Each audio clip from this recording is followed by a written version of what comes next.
For 24-year-old Clara Evans, kindness wasn't a choice. It was an instinct, etched into her soul by a life that had offered very little of it back. Each day she navigated the greasy floors of the Silver Spoon Diner, balancing plates and a mountain of debt, her smile a fragile shield against the harsh reality of her world. Her every waking moment was a race against time, a race to earn enough for the medicine that kept her little sister alive. She poured coffee, wiped tables, and absorbed the frustrations of strangers, all while her own dreams quietly faded. She had no idea that her every move, every patient sigh, and selfless act was being watched by a man who had the power to shatter her world or rebuild it entirely. A man hidden in plain sight, looking for the one thing his billions couldn't buy. Proof that true character still existed. The Silver Spoon Diner on Oak Street wasn't a place for the glamorous. It was a haven for the hurried, the lonely, and the hungry.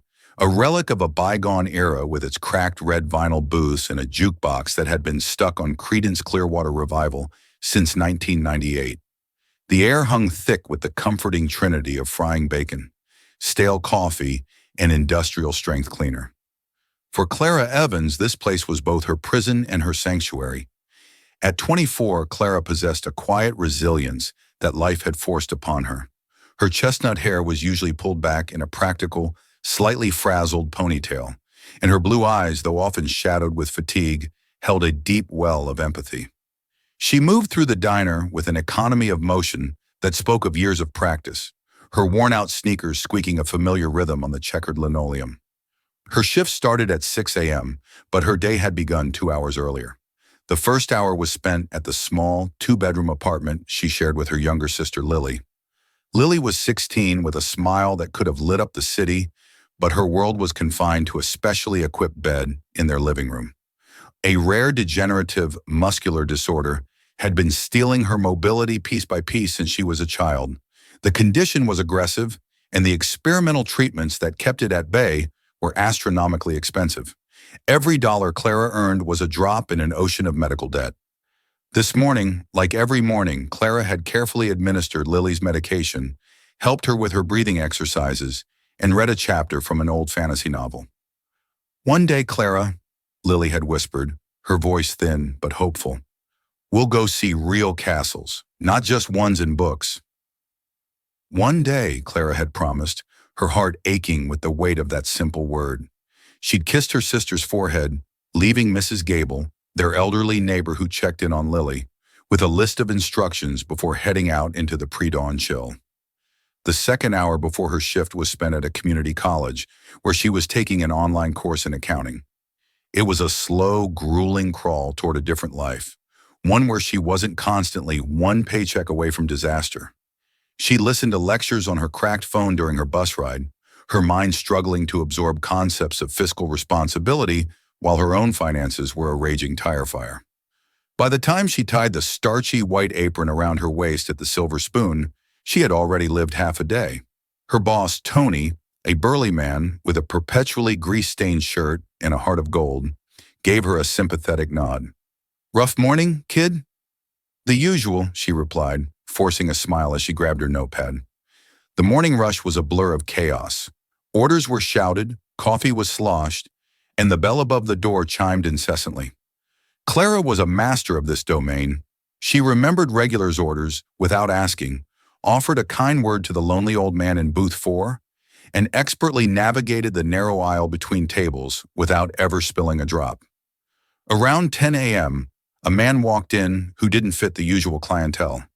He wasn't a construction worker on his break or a bleary-eyed student. He was older, perhaps in his late 50s, with a weathered face and hands that, despite being calloused, looked like they hadn't seen manual labor in a long time. He wore a simple, faded flannel shirt and work-worn jeans. His graying hair was unkempt, and he had the quiet, observant air of someone who was more comfortable watching than being watched. He took the small, wobbly table in the corner, the one everyone else avoided. Clara approached him with her standard, welcoming smile. "Morning. Coffee?" The man looked up, and for a second, his eyes held a surprising intensity. They were a sharp, intelligent gray, and they seemed to see right through her practiced cheerfulness. "Please," he said, his voice a low, gravelly rumble. "Black." She poured his coffee, leaving him with a menu he didn't even glance at. For the next hour, he just sat there, nursing the single cup of coffee, his gaze drifting around the diner. He watched Tony argue with the bread delivery guy. He watched a young mother struggle to quiet her crying toddler. And most of all, he watched Clara. He watched as she handled a particularly nasty customer, a businessman in a tailored suit who complained his eggs were too runny. Clara didn't argue. She simply apologized, took the plate back, and returned with a freshly cooked meal, all with a calm that bordered on saintly. The businessman left without a tip. Clara cleared the table without a flicker of annoyance. He watched as she noticed the struggling young mother and discreetly brought over a small bowl of whipped cream with a cherry on top for the toddler, who instantly stopped crying. The mother mouthed a heartfelt, "Thank you," her eyes filled with relief. The man in the corner saw it all. He wasn't just passing time, he was studying her. And Clara, rushing between the kitchen and the front of the house, with Lily's face and a mountain of bills swimming in her mind, had no idea she was the subject of the most important examination of her life. The quiet man in the corner became a semi-regular fixture. He'd appear 2 or 3 times a week, always taking the same wobbly table, always ordering a single black coffee that he'd nurse for over an hour. Clara started calling him Mr. Corner in her head. He never said much beyond please and thank you, but his presence was oddly grounding in the daily whirlwind of the diner. One particularly grueling Tuesday, the storm clouds that had been gathering outside finally broke, unleashing a torrential downpour. The diner quickly filled with people seeking refuge, their wet coats and umbrellas making the floor a treacherous slip and slide. The kitchen was backed up, Tony was yelling, and Clara was moving at double speed, her hair sticking to her forehead with sweat and humidity. It was during this peak chaos that Mr. Henderson came in. Mr. Henderson was a real estate developer who considered the silver spoon his personal fiefdom. He was arrogant, demanding, and notoriously cheap. He snapped his fingers to get attention and treated the staff like his personal servants. Today, he was in a fouler mood than usual, barking his order at Clara without making eye contact. "Steak, medium rare. Don't burn it this time. And my coffee better be hot." Clara just nodded. "Right away, Mr. Henderson." She was rushing back with a full tray, Mr. Henderson's steak, a family's order of pancakes and 3 milkshakes, when a kid darted out from a booth, directly into her path. Clara twisted her body at an impossible angle to avoid him, but the momentum was too much. The tray tilted precariously. She managed to save the plates, but a full glass of ice water went flying, landing squarely on Mr. Henderson's lap. The diner fell silent. The businessman shot up from his seat, his face a mask of purple fury. "You clumsy idiot," he roared, droplets of water dripping from his expensive trousers. "Look what you've done. This is a $2,000 suit. Are you completely incompetent?" Clara's face went pale. "Mr. Henderson, I am so sorry. A child ran out." "I don't care about some brat." He cut her off, his voice echoing through the stunned diner. "I'm going to have you fired. I'll sue this dump for every penny it's worth." Tears pricked at Clara's eyes, a hot mix of humiliation and frustration. Tony started to emerge from the kitchen, but Clara gave him a subtle shake of her head. She grabbed a handful of napkins and began dabbing at the man's trousers. Her head bowed. "I'm very sorry, sir. The meal is on the house, of course. We can pay for the dry cleaning. Please, let me get you some towels." From the corner table, the quiet man, Alexander Sterling, watched the scene unfold with an unreadable expression. He saw the genuine remorse on Clara's face, not of an employee scared of losing her job, but of a person who genuinely regretted causing someone discomfort, even if he was a brute. He saw her protect her boss from the confrontation. He saw her dignity as she absorbed the man's verbal abuse without a single retort. Mr. Henderson eventually stormed out, vowing retribution. The diner slowly returned to its normal hum, but the tension lingered. Clara retreated to the kitchen for a moment, taking a deep, shaky breath before plastering her smile back on and returning to her tables. An hour later, as the lunch rush subsided, the man in the corner finally stood up to leave. He walked to the front counter where Clara was ringing up an order. He placed a crumpled $10 bill on the counter for his $2 coffee. "Keep the change," he said, his gravelly voice softer than usual. "Oh, that's..." That's too much, sir. You don't have to, she said, flustered. He simply looked at her, his gray eyes holding hers for a moment. Yes, I do. He turned and walked out into the rain. As Clara picked up the bill, she noticed something underneath it. It was a business card, plain white with simple black text. It didn't have a name, just a company, Sterling Holdings, Inc., and a phone number. On the back, written in a surprisingly elegant script, were 3 words: "Integrity is priceless." Clara stared at the card, a strange feeling washing over her. She didn't know who the man was or what Sterling Holdings was. To her, it was just a small, unexpected act of kindness at the end of a terrible hour. She tucked the card into her apron pocket, thinking it was a nice gesture and nothing more. She had no way of knowing that the incident with Mr. Henderson wasn't an accident. It was a meticulously crafted test, and she had just passed the first part with flying colors. Alexander Sterling, the reclusive billionaire CEO of Sterling Holdings, got into the back of a discreet black sedan, waiting a block away, and made a phone call. "She's the one," he said into the phone. "Proceed to phase 2. Life for Clara continued its relentless march. The card from the quiet man in the corner remained tucked in her wallet, a small, curious memento from a strange day. She had Googled Sterling Holdings Inc. once during a study break and had been stunned to see it was a massive, multinational conglomerate with interests in tech, real estate, and finance. The CEO was a man named Alexander Sterling, but the few photos available online were old and grainy. She dismissed it as a coincidence. Maybe the man worked there, a kindly janitor or something. The idea that he was anything more was too far-fetched to contemplate. Mr. Corner, as she still thought of him, continued his visits. He never mentioned the incident with Mr. Henderson or the card he'd left. He just sat, watched, and drank his coffee. His presence became a strange sort of comfort. He was a silent witness to her daily struggles, and in a life where she often felt invisible, that somehow mattered.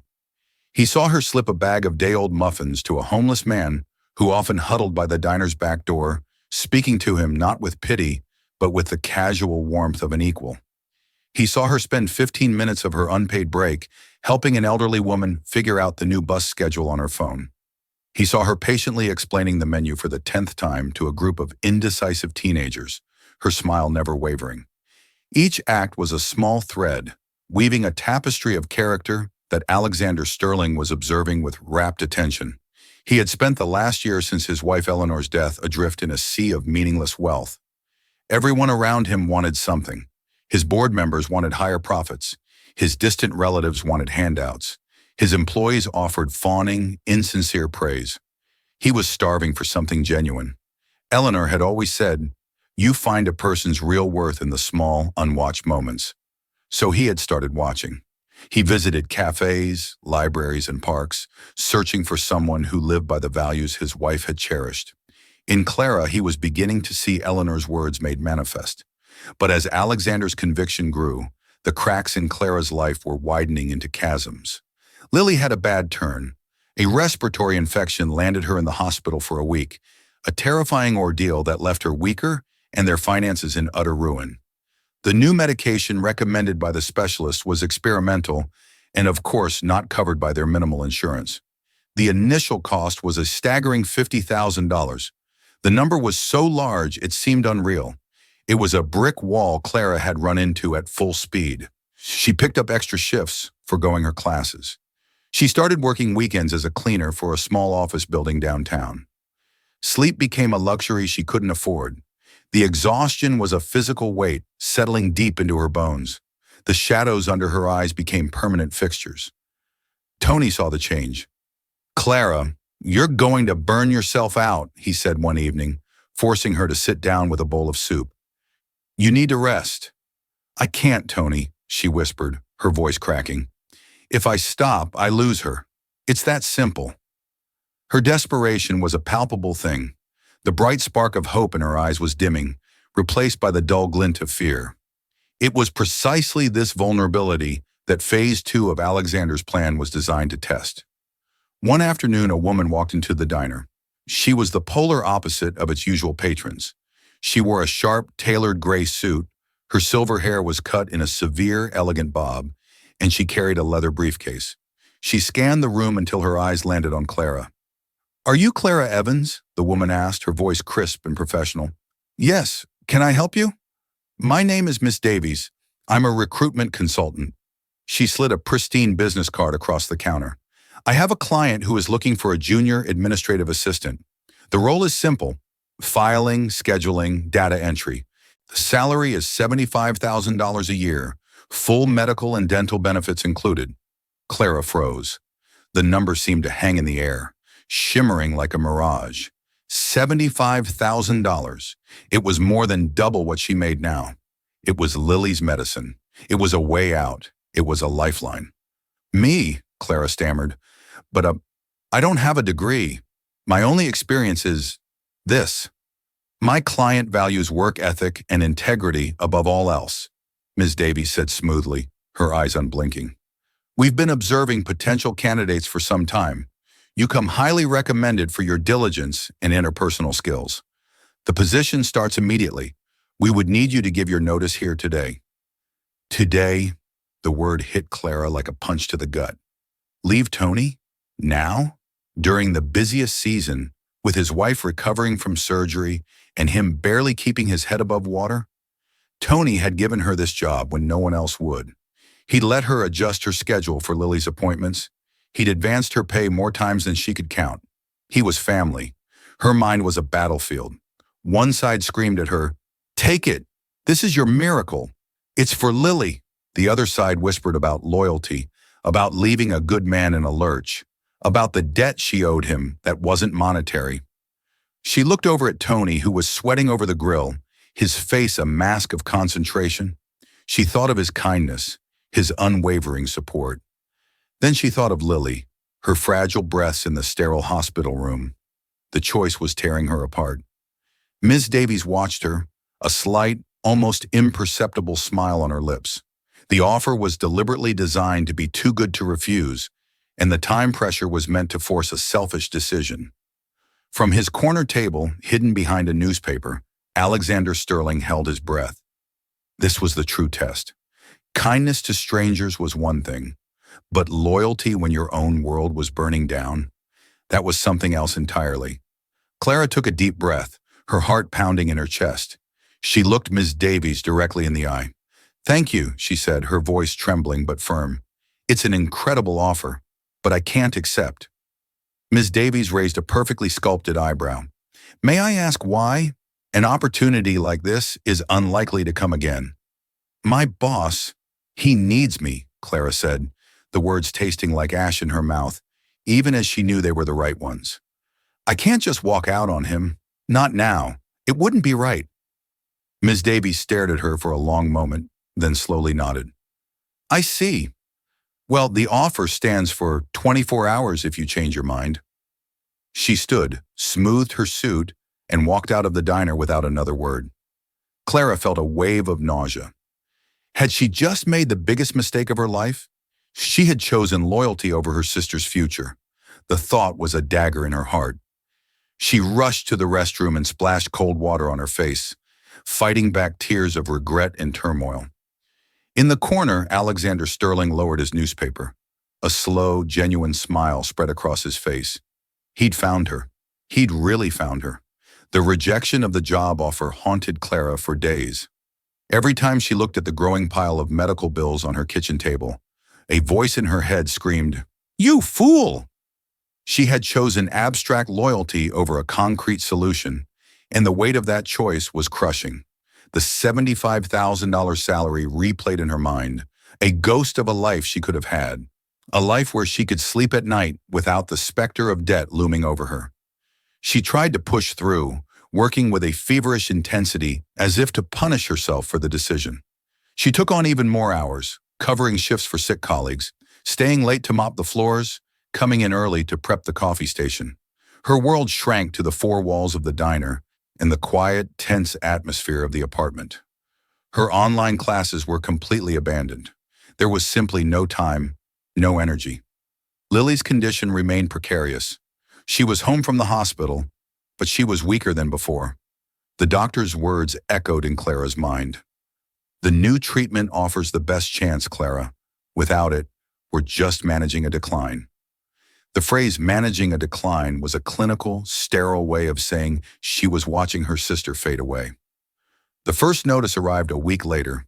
It was a formal letter from the hospital's billing department, printed in an unforgivingly bold font.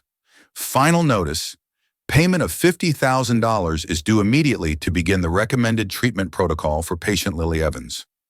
Failure to remit payment will result in the cancellation of the treatment plan. Clara read the letter 3 times, but the words wouldn't change. Cancellation of the treatment plan. It sounded like a death sentence. She sank onto her worn-out sofa, the letter trembling in her hand. Panic, cold and sharp, seized her. She felt like she was drowning. The air in the small apartment suddenly too thin to breathe. That night she couldn't sleep. She sat by Lily's bedside, watching the slow, rhythmic rise and fall of her chest. In the dim light of the moon filtering through the window, Lily looked so fragile, so innocent. Clara's heart felt like it was being squeezed in a vice. She had failed her. Her hard work meant nothing. Her integrity meant nothing. In the real world, money was the only thing that mattered, and she didn't have any. The next day at the diner, she was a ghost of herself. The practiced smile was gone, replaced by a tight, strained mask. Tony noticed immediately. "Clara, what is it? Talk to me," he pleaded, pulling her aside near the kitchen. She finally broke. The dam of her composure burst, and she told him everything. The hospital, the $50,000, the final notice, the feeling of utter hopelessness. The tears she had been holding back for weeks streamed down her face. Tony listened, his own face etched with worry. He was a good man, but he was barely keeping the diner afloat. He reached into his pocket and pulled out his worn leather wallet. He took out all the cash he had, a little over $200, and pressed it into her hand. "It's not much, kid, but it's yours, for whatever it's worth." The gesture, so kind and so painfully inadequate, only made Clara cry harder. "Thank you, Tony," she sobbed, "but it's not enough. It's never enough." Alexander Sterling, seated in his usual corner, observed this exchange from a distance. He couldn't hear the words, but he could read the language of despair in Clara's posture, the way her shoulders slumped in defeat. He saw Tony's act of kindness and Clara's heartbroken reaction. His plan was working, but seeing her pain was more difficult than he had anticipated. This final stage was crucial, but it was also cruel. He had to know with absolute certainty what she would do when she was standing on the very edge of the abyss, with no hope in sight. He waited until late in the afternoon, when the diner was nearly empty. Clara was clearing tables, her movements slow and mechanical. Alexander finished his coffee, stood up, and walked to the counter to pay. He placed a $5 bill on the counter for his coffee. "Tough day," he said, his voice gentle. It was the most he'd ever said to her. Clara looked up, her eyes red-rimmed and hollow. She just nodded, unable to form words. He gave a slight, sympathetic nod in return and walked out. A few minutes later, Clara went to clear his corner table. As she picked up the empty coffee cup, her eyes fell upon something left on the seat of the booth. It was a wallet, a thick, worn, brown leather wallet. Her first instinct was to call out, but the man was already gone. With trembling hands, she picked it up. It was heavy. She glanced around the empty diner. Tony was in the back, on the phone with a supplier. She was alone. Curiosity and a sudden, dark impulse warred within her. She opened it. Her breath caught in her throat. The wallet was stuffed with cash, $100 bills, a thick, dense stack of them. She quickly thumbed through a section of it. There had to be thousands, maybe tens of thousands. Tucked into one of the slots was a simple blank ID card with no photo or name. It was completely untraceable. This wasn't a solution. It was a miracle, a dangerous, terrifying miracle. The $50,000 she needed was right here in her hands. An anonymous wallet, an untraceable owner. No one would ever know. She could walk out of the diner, go straight to the hospital, pay the bill, and save Lily's life. It would be that easy. Her heart hammered against her ribs. The diner, once her sanctuary, now felt like a courtroom. Every shadow seemed to be watching her. The ticking of the clock on the wall sounded like a bomb. This was the answer to her prayers delivered by a cruel and tempting twist of fate. All she had to do was take it. She thought of Lily's smile. She thought of the doctor's grim prognosis. Then she thought of her own reflection in the mirror. The tired eyes, the worn-out expression. Who was she? Was she the person who took the easy way out? The person who stole, even when faced with an impossible choice? The money in the wallet felt like it was burning her hands. She stood there, frozen in the corner of the empty diner, holding a stranger's fortune and the entire weight of her sister's life, battling the biggest temptation she had ever known. The silence of the diner pressed in on Clara. The wad of cash in the wallet felt impossibly heavy, a tangible representation of her desperation. The voice of temptation was deafening. Take it. It's fate. It's for Lily. No one will ever know. The man is gone. For a dizzying minute, she almost succumbed. She pictured herself walking into the hospital admissions office, slamming the cash down on the counter, the look of relief on the administrator's face, the call to the doctor to schedule Lily's first treatment. It was all so close, a forbidden fruit within her grasp. She closed the wallet with a snap, the sound echoing in the quiet room. Her hands were shaking violently. She squeezed her eyes shut, and an image of her mother, who had passed away years ago, flashed in her mind. Her mother had always told her, "Clara, we may not have much, but we have our name. We have our honesty. That's the one thing no one can ever take from you unless you give it away." Her breath came out in a shuddering gasp. She couldn't do it. She couldn't become a person her mother would be ashamed of, a person she herself would despise every time she looked in the mirror. Saving Lily was everything, but it couldn't come at the cost of her own soul. With newfound resolve, she clutched the wallet and ran to the front door, peering out into the still raining street. The quiet man was nowhere in sight. He had a 10-minute head start at least. He could be anywhere. "Tony!" she yelled, her voice high with urgency. "I have to go. Something's happened. I'll be back as soon as I can." Before Tony could even reply, she was out the door, her thin apron no match for the drenching rain. She didn't know where she was going. The man had just walked out. He couldn't have gotten far. He was older, and he walked with a steady, unhurried pace. She scanned the street, left or right. She took a gamble and ran to the right, toward the bus stop at the end of the block. Her sneakers slapped against the wet pavement. Rain plastered her hair to her face and soaked through her thin uniform. People on the sidewalk stared at the frantic waitress running through the downpour, clutching a wallet like her life depended on it. In a way, it did. She reached the bus stop, her chest heaving. She scanned the faces of the people huddled under the shelter. He wasn't there. A bus was just pulling away from the curb.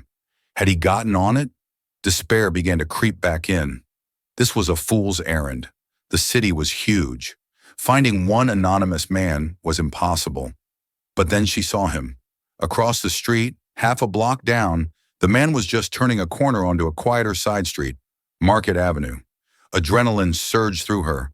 Without thinking, she darted into the street, earning a furious honk from a taxi that screeched to a halt just inches from her. She ignored it, her eyes locked on the corner he had just rounded. She ran faster, her lungs burning. She rounded the corner onto Market Avenue, a narrow street lined with old brick buildings and law offices. And there he was, walking slowly, seemingly oblivious. "Sir!" she screamed, her voice hoarse. "Sir, wait!" He stopped and turned around slowly. His expression was calm, almost expectant. As she ran up to him, breathless and dripping wet, he simply watched her, his gray eyes unreadable. She couldn't speak for a moment, just gasped for air, leaning over with her hands on her knees. She held up the wallet. You forgot this," she panted, straightening up. "In the diner, on the seat." He looked from her drenched, exhausted face down to the wallet in her hand. He didn't seem surprised or even particularly relieved. He just nodded. "So I did," he said, his voice that same low rumble. There's a lot of money in here," she said, her voice still shaky. "You should be more careful." He took the wallet from her outstretched hand. He didn't open it or check the contents. He just slid it into the pocket of his jacket. "The money is replaceable," he said, his gaze intense. "What you just did is not." Clara just stared at him, confused by his cryptic words and his strange calm. The adrenaline was fading, replaced by the chilling cold of her wet clothes. I have to get back to work, she mumbled, starting to back away. Wait, he said. His voice wasn't loud, but it had a command that made her stop. Clara Evans. My name is Alexander Sterling. The name hit her like a physical blow. Sterling. Sterling Holdings, Inc., the business card. It wasn't a coincidence. This quiet, unassuming man in a flannel shirt was one of the wealthiest, most powerful men in the country. Her mind struggled to reconcile the image of the billionaire from the news with the man standing in front of her. It didn't make sense. I don't understand, she whispered. You will, he said. A sleek black sedan pulled up silently beside them, the window rolling down to reveal the severe, elegant face of Miss Davies, the woman who had offered her the job. Miss Davies looked at Clara's soaked uniform and exhausted face, then at Alexander. Is everything in order, sir? Everything is perfect, Catherine, Alexander replied. He then turned his full attention back to Clara. Please, get in the car, Clara. It's time we had a real conversation. And I promise you, by the end of it, you will never have to worry about the rain again. Clara stood frozen on the sidewalk, rain dripping from her ponytail, her mind reeling. She looked from the billionaire to his associate in the luxury car, and back again. She had just passed a test she never knew she was taking, and the life she knew, the life of a struggling waitress in the Silver Spoon Diner, was already over. She just hadn't realized it yet. The ride in the back of the sedan was a surreal, silent journey. Clara sat on the plush leather seat, acutely aware of the water pooling around her worn-out sneakers. She was wrapped in a soft cashmere blanket that Miss Davies, Catherine, had produced from a compartment, but she was still shivering, less from cold and more from shock. Alexander Sterling sat opposite her, watching her with a thoughtful expression. He hadn't said a word since they had gotten in the car.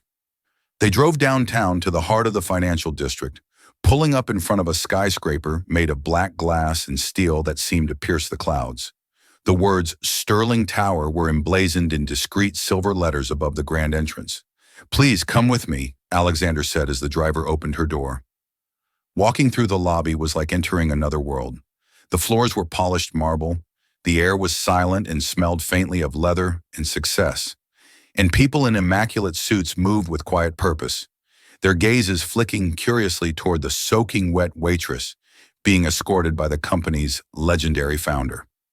They took a private elevator that shot upwards with stomach-lurching speed. There were no buttons. Alexander simply placed his thumb on a small scanner, and the doors whispered shut.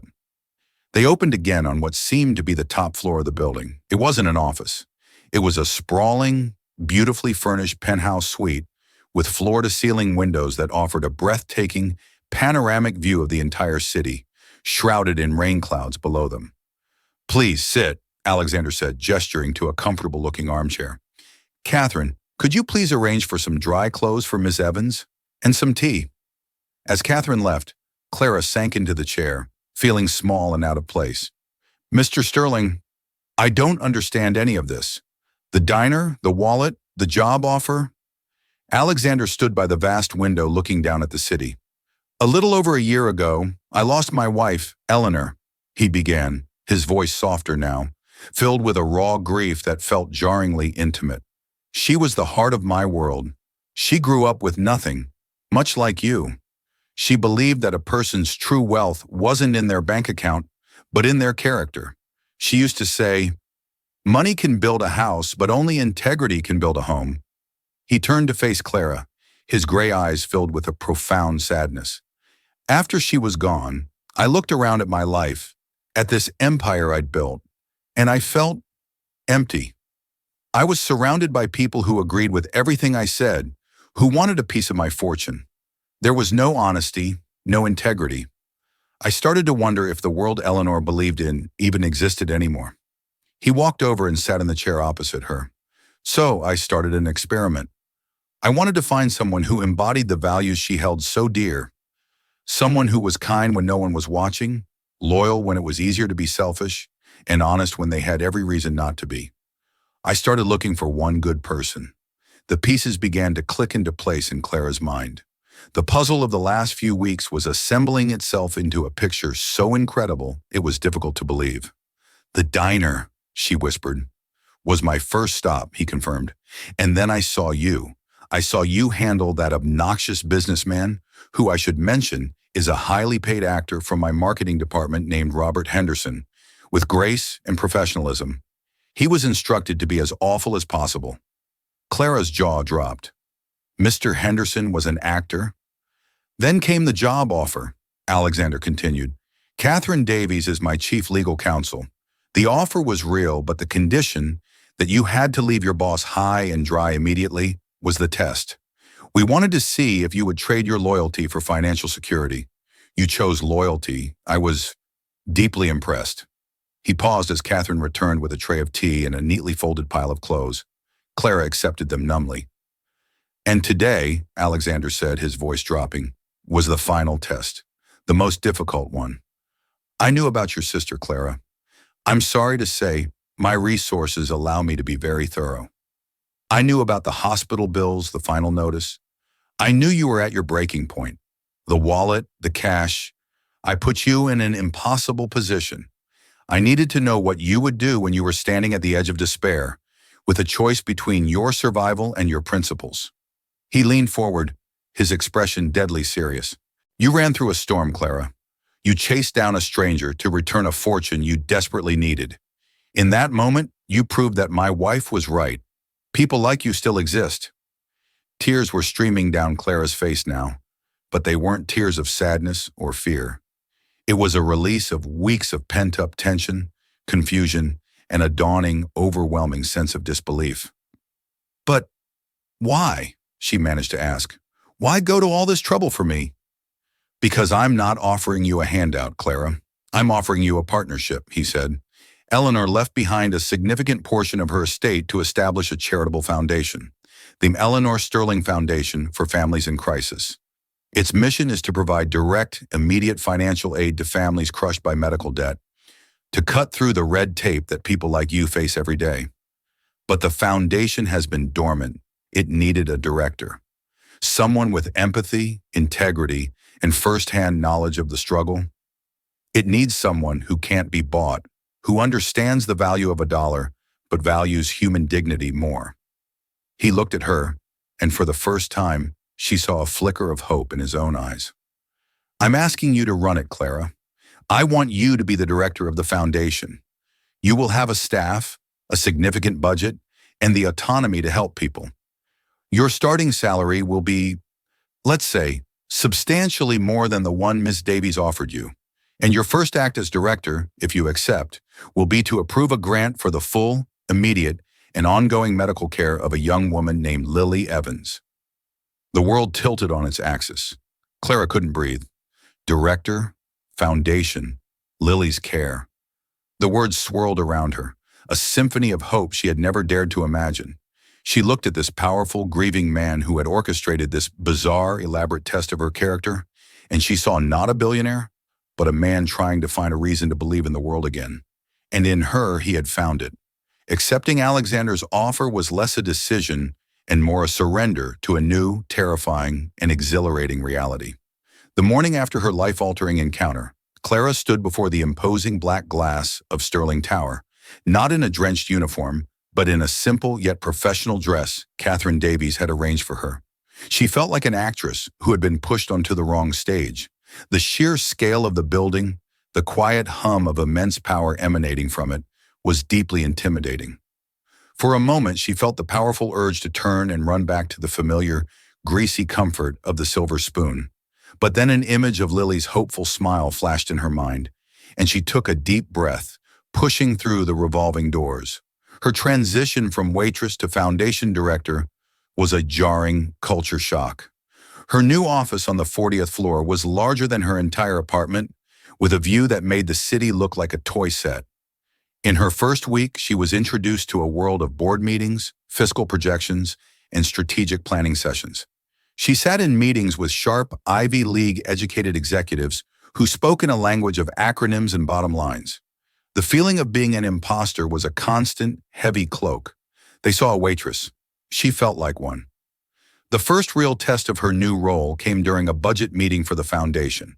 A polished, stern-faced man from the finance department, a Mr. Garrett, presented a proposal for the grant application process. It was a 20-page document filled with complex financial disclosures, background checks, and a multi-tiered review system designed to minimize risk. This protocol ensures fiscal responsibility and protects the foundation from fraudulent claims, Garrett stated, his tone leaving no room for argument. Clara's hands grew clammy. This document was the enemy. It was the very wall of bureaucracy that had stood between Lily and her treatment. She saw herself in its cold, impersonal lines. A desperate person who would have been disqualified on page 3 for having a poor credit score.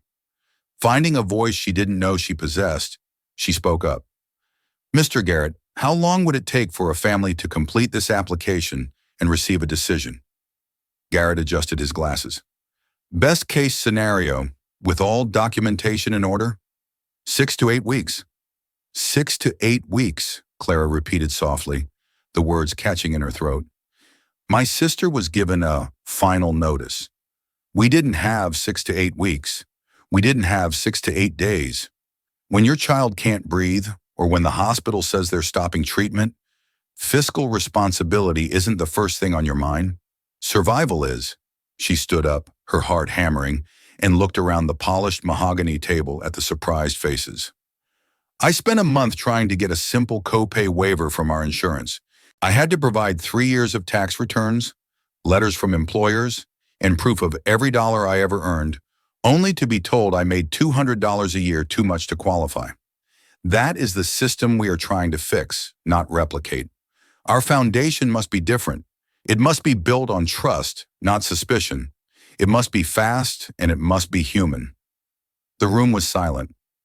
Alexander Sterling, who had been listening from the head of the table, broke the silence. "Mr. Garrett," he said, his voice calm but firm, "please work with Mrs. Evans to design a new process. Her criteria are now our criteria: trust, speed, humanity. That is the directive." From that moment, no one in the room ever looked at Clara like a waitress again. True to her word, Clara dismantled the corporate approach. She created a one-page application form. She hired case managers with backgrounds in social work, not finance. The first family they helped was a young couple whose son had been diagnosed with a rare cancer. Clara met them herself in the sterile hospital cafeteria. She didn't bring a briefcase. She brought 2 cups of coffee and an open heart. She listened to their story, saw their terror, a mirror of her own, and by the end of the day, the foundation had paid for the specialized treatment their insurance refused to cover. This victory was more satisfying than any tip she had ever earned. Meanwhile, Lily's world was beginning to open up. The new treatments worked wonders. Clara was there for the milestone moments. The first time Lily could wiggle her toes, the day she propelled her new, state-of-the-art wheelchair down the hospital corridor on her own, a grin of pure triumph on her face. Her laughter, once a rare and precious sound, now filled their new accessible apartment, another gift from the foundation, with a light that chased away the last of the shadows. Clara never forgot where she came from. One afternoon, she walked back into the Silver Spoon Diner.